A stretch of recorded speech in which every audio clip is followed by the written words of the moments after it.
Sobat Otonomi, kembali lagi bersama kami dalam Bincang AK. Bersama analis kebijakan KPPOD, saya Sarah Hasibuan dan saya Edu Ramda.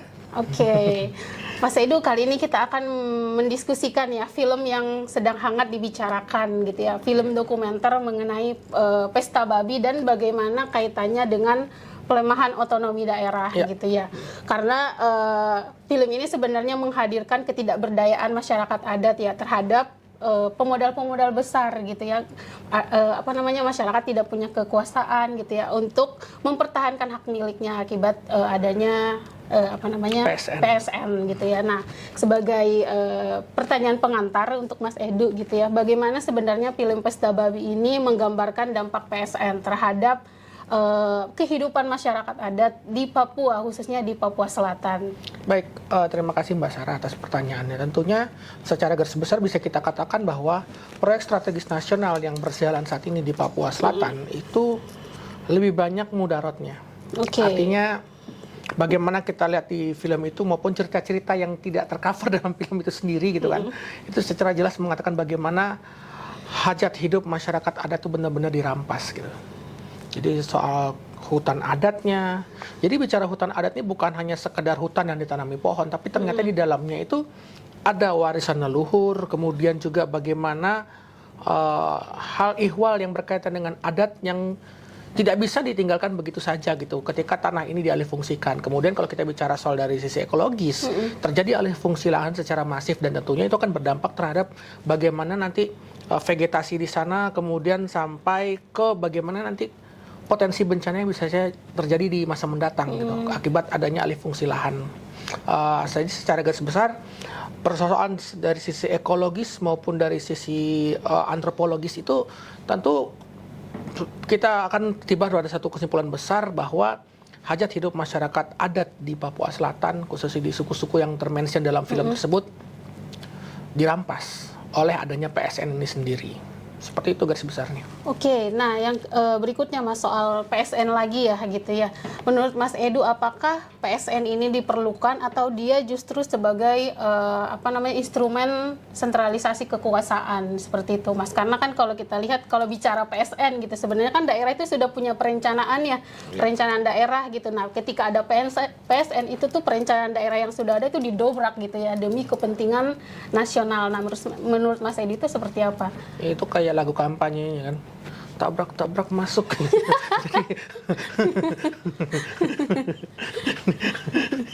Jadi gini, simpelnya ya, kalau ditanyakan apakah diperlukan, ini sesuatu yang debatable sebetulnya. Kenapa? Karena kalau kita bicara kenapa PSN itu ada gitu kan, itu kan berawal dari keresahan pemerintah pusat, khususnya di era Jokowi ya, mungkin juga di era SBY juga, bahwasannya di daerah itu banyak proses yang cukup ribet gitu untuk melakukan suatu proyek dari sisi perizinan dan lain sebagainya gitu.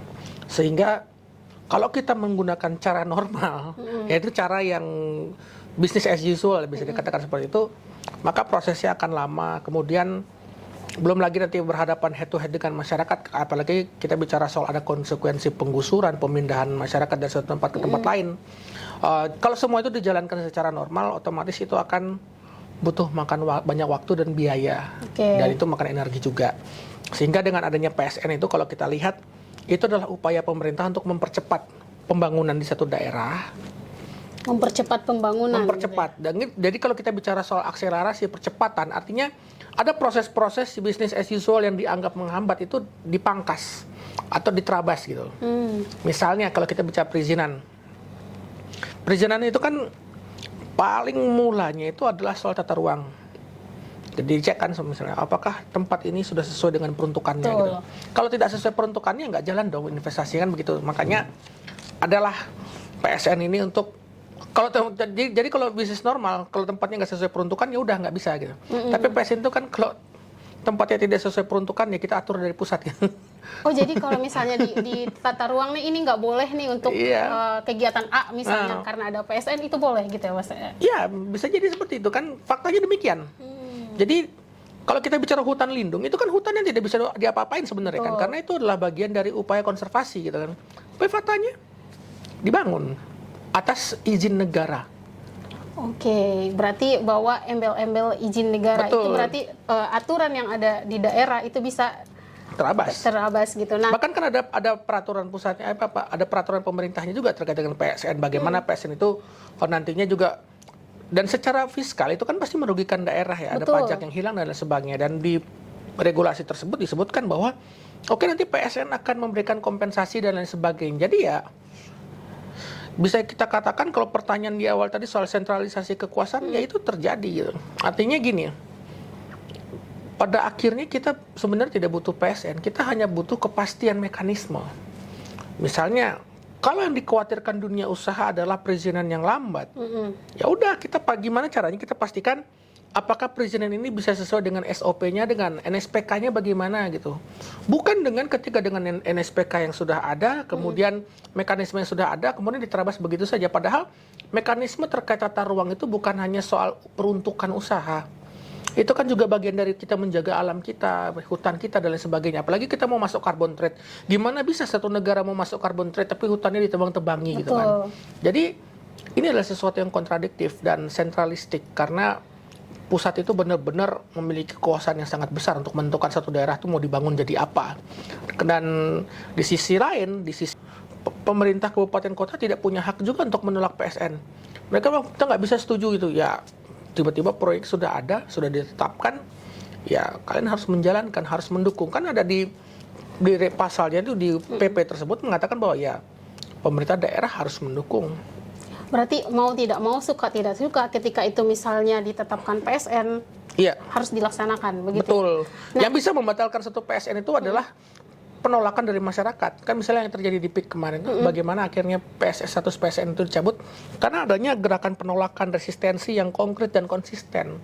Jadi ini kalau selama tidak ada penolakan, tidak ada resistensi ya, itu akan jalan terus. Saya lihat bahwa film Pesta Babi ini sebenarnya upaya dari bagian masyarakat adat, kemudian produser film juga mengaktualisasikan keluhan-keluhan di situ. Sebenarnya ini positif gitu. Iya, itu Dan bentuk harusnya salah satu bentuk resistensi ya, bisa dibilang seperti itu ya. Iya, Mas dengan Ibu. adanya gerakan salib merah dan lain sebagainya.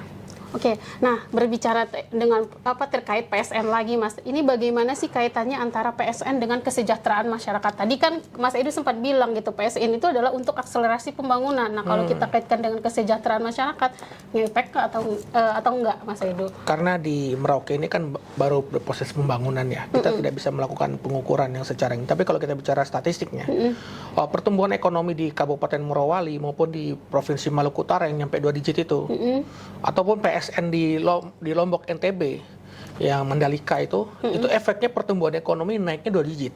Oke, nah Pertanyaan berikutnya adalah apakah ada dampaknya terhadap masyarakat? Bagaimana spillover effect-nya gitu? Apakah dengan pertumbuhan yang tinggi itu terjadi peningkatan kualitas kesejahteraan masyarakat dari segi pendidikan, ekonomi maupun kesehatan? Faktanya tidak.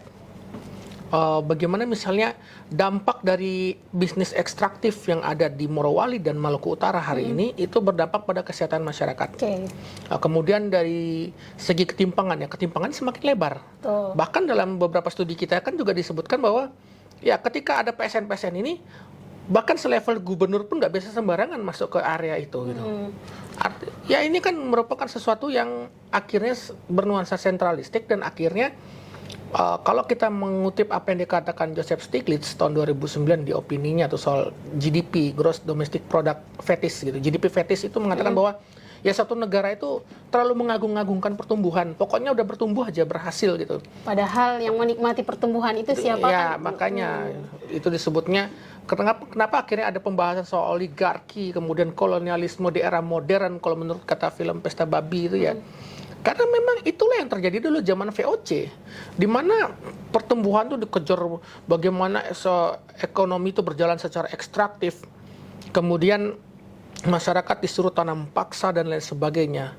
Ya, secara ekonomi menguntungkan, tapi menguntungkan siapa pada akhirnya? Kan yang untung waktu itu VOC dan mungkin pemerintah Belanda pada saat itu. Sehingga kalau kita lihat sejarahnya, bagaimana misalnya Multatuli dalam bukunya yang berjudul Max Havelaar itu mengkritik habis tuh soal apa yang sudah berjalan dan mendorong adanya politik etis atau politik balas budi. Dan itulah akhirnya bagaimana akhirnya pendidikan kita mulai berkembang dan sebagainya. Tapi kan kalau kita melihat hari ini apa yang terjadi di PSN dan konteks kolonialisme ini, nampaknya tanda-tanda politik balas budi itu tidak ada. Malah yang terjadi adalah aksi represi yang dilakukan oleh kelompok-kelompok yang diuntungkan dengan adanya PSN ini terhadap masyarakat adat di tempat sana di Papua Selatan. Itu yang miris menurut saya. Bisa dibilang berarti Mas Edu, PSN itu memang meningkatkan pertumbuhan ekonomi gitu ya, secara statistik, tapi kalau kita bicara kesejahteraan masyarakat itu nggak dinikmati sepenuhnya, bisa dibilang seperti itu. Betul. Ya Mas Edu. Malah bukan tidak dinikmati masyarakat ya, bahkan Pemdanya pun tidak menikmati apa-apanya. Karena pada akhirnya kan kalau kita bicara pajak ekstraktif itu ke pusat. Oke, kemudian baru dibagi hasilkan gitu ya. Bagi DBH. Kemudian belum lagi cerita bahwa ya bisa di-track di media massa ya soal ini. Daerah-daerah itu DBH-nya pemerintah pusat itu ngutang DBH loh. Iya, dan ngutangnya kan tidak dicairkan sampai sekarang. Iya, dari 2023 ya kalau nggak salah. Rugi nggak daerah? Rugi sih. Nah, ya daerah rugi loh. Oke. Artinya tidak hanya masyarakat akar rumput gitu, tapi Pemdanya sendiri pun tidak dirugikan akibat adanya PSN ini gitu ya Mas ya. Karena emang tidak terlibat secara pengelolaan gitu pengelolaan, ya. Lalu mereka tidak punya kewenangan toh. Iya, benar-benar. Padahal itu daerahnya mereka sendiri. gitu. Dan kalau kita bicara kembali ke sejarah Undang-Undang Otonomi Daerah soal bagaimana pembagian kewenangan itu berdasarkan 3 asas: efisiensi, akuntabilitas, dan efektivitas. Dan ini kan nggak jalan. Oke.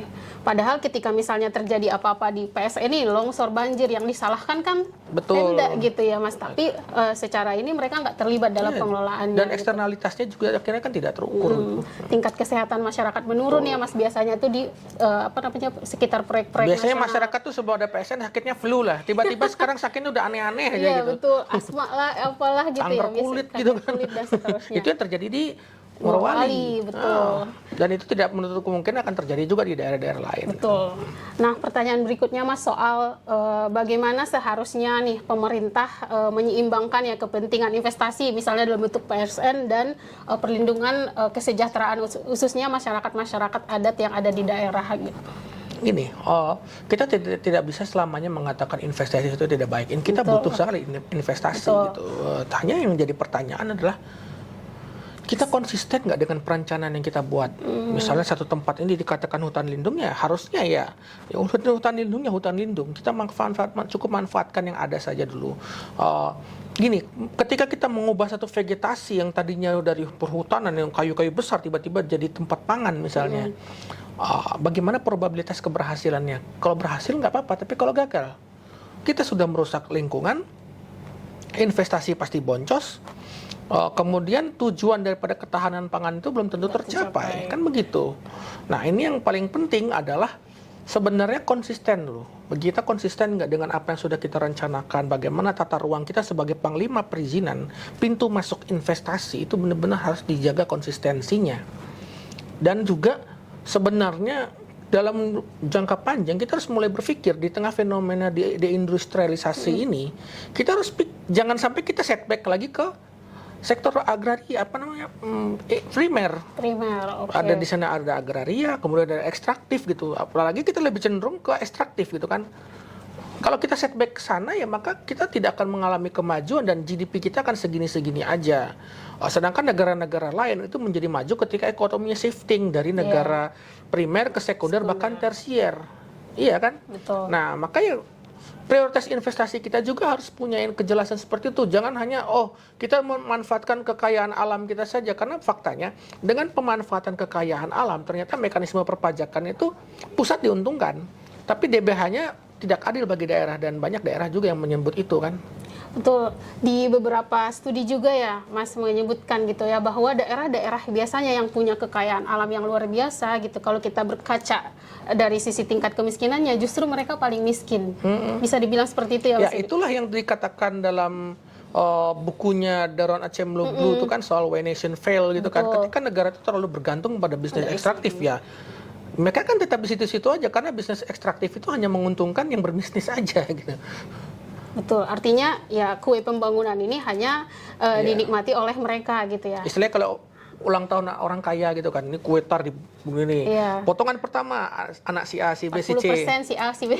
Nah, tiba-tiba datanglah anak-anak lain, anak-anak yang mungkin tidak kelasnya berbeda gitu kan. Kuenya udah habis gitu. Itu Oke, yang lihat. benar-benar. Nah, terakhir Mas Edu, rekomendasi nih, bagaimana menyeimbangkan ini tadi, misalnya PSN gitu dan juga kesejahteraan ada Ya, gimana ini? mekanisme PSN ini harus ditinjau lagi. Atas dasar apa sih kita harus membuat PSN? Ini kan PSN ini kan semakin disahkan atau kuat secara legalitas karena ada Undang-Undang Cipta Kerja, dan hari ini Undang-Undang Cipta Kerja itu menimbulkan banyak masalah loh terhadap perekonomian kita, yang katanya Cipta Kerja itu akan mendorong yang namanya deregulasi, debirokratisasi, digitalisasi. Faktanya kita stuck jalan di tempat juga, investasi kita turun, PHK terjadi di mana-mana, terlepas dari faktor-faktor global. Iya. Ya, kalau kita mau mengatakan ini gara-gara perang Iran, faktanya di regional kita, Betul. pasar modal di negara-negara sekitar kita itu sedang baik-baik aja. Bahkan Vietnam yang akan naik kelas nih katanya gitu kan. Iya, betul. Sedangkan kita dikhawatirkan akan turun kelas dari MSCI gitu kan. Iya, betul-betul. So, masalah kita di mana gitu ya? Kita kembali lagi ke tata regulasi kita, itu yang menjadi persoalan. Kita sudah bikin banyak nih, bahkan sampai PP 5 itu sudah ganti jadi PP 28 kan, yang terbaru soal investasi apa perizinan berbasis resiko. Tapi what the impact gitu? Basis evaluasinya apa? Tapi dan ketika itu regulasi berjalan, ternyata PSN ini masih diagung-agungkan. Gini, kita bicara PSN ini bukan hanya karena keresahan terhadap apa yang terjadi di Papua. Hari ini memang terjadi di Papua. Besok rumah saya, rumah Sarah, rumah teman-teman yang nonton itu bisa aja tuh kan Agus Sur kena PSN. Betul. Dan apakah ganti untung tuh selamanya ganti untung? Nggak juga, belum tentu. Kita nggak tahu ke depan akan seperti apa. Faktanya daerah yang dulu dijanjikan akan mendapatkan keuntungan fiskal begini begitu, hari ini DBH-nya ngutang loh pemerintah pusat ke daerah. Itu kan fakta. Ya, betul. Demikian Sobat Otonomi, bincang AK pada sore hari ini. Sampai jumpa di diskusi berikutnya. Dadah. Dadah.